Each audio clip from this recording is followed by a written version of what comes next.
Militer Rusia merilis rekaman terbaru yang memperlihatkan aksi pasukan angkatan daratnya menghancurkan kendaraan tempur milik Ukraina, menewaskan lebih dari 10 personel Ukraina di sejumlah titik garis depan.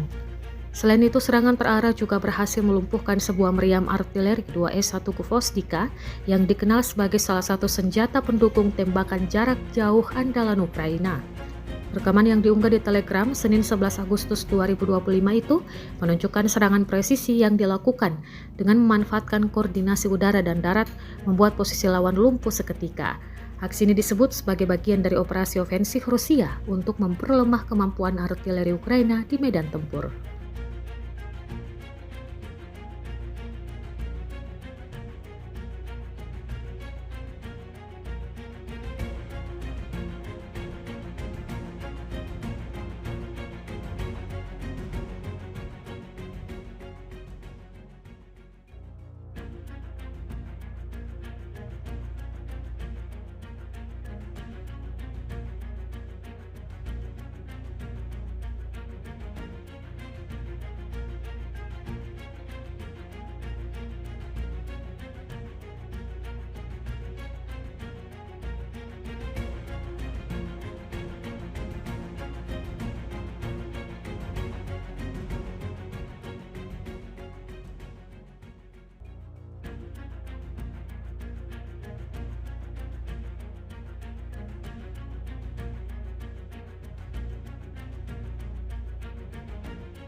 Download Tribun X sekarang, menghadirkan lokal menjadi Indonesia.